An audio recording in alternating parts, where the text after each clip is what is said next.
শুরুর দিকে ভালো করলেও শেষ পর্যন্ত খেই হারিয়েছে বাংলাদেশ। হাজারো সমর্থকদের হৃদয় ভেঙেছে। তবুও এখান থেকে শুরু হোক ফুটবলের নতুন যাত্রা।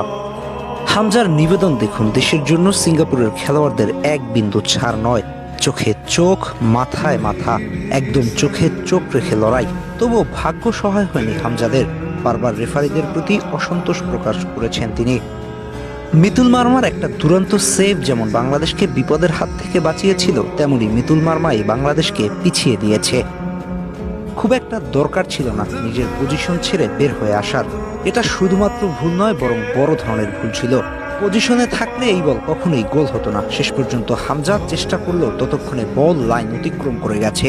এরই মধ্যে দিয়ে 1-0 পিছিয়ে পড়ে বাংলাদেশ। সামিত সোম দারুণ কিছু থ্রু বল দিলেও গোলে কনভার্ট করতে পারেনি বাংলাদেশ। হয়তো যেখানে জেনুইন নাম্বার 9-এর, সেটা আরও একবার প্রমাণ করলো বাংলাদেশ।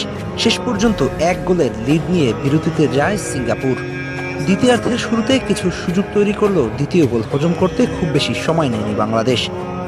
ভয়ের কারণ আর কেউ নয়, সেই ইকসান ফান্দি। ডান প্রান্ত দিয়ে একটা অ্যাঙ্গেল ক্রিয়েট করে জোরালো শট। মিতুল মার্মা যেন দর্শক, মুহূর্তে হাজারো দর্শকরা নিশ্চুপ। ম্যাচ থেকে তখনই ছিটকে গেছে বাংলাদেশ।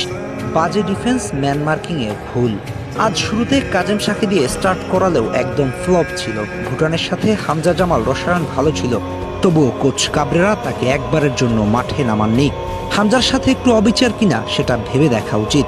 এছাড়া মধ্য মাঠে সমিত হামজা দারুণ করেছে, তবুও একজন নাম্বার 9 ফিনিশারের অভাব হারে হারে টের পেয়েছে বাংলাদেশ। এরপর ম্যাচের 66তম মিনিটে হামজার অ্যাসিস্ট থেকে রাকিবের গোল দর্শকদের আনন্দ বন্যায় ভাসালেও তা জয়ের জন্য যথেষ্ট ছিল না। ম্যাচে ওই একটা মাত্র উপলক্ষ এনে দিয়েছে দর্শকদের। নিজেদের হোম ভেন্যুর অ্যাডভান্টেজ কাজে লাগাতে ব্যর্থ হয়েছে বাংলাদেশ।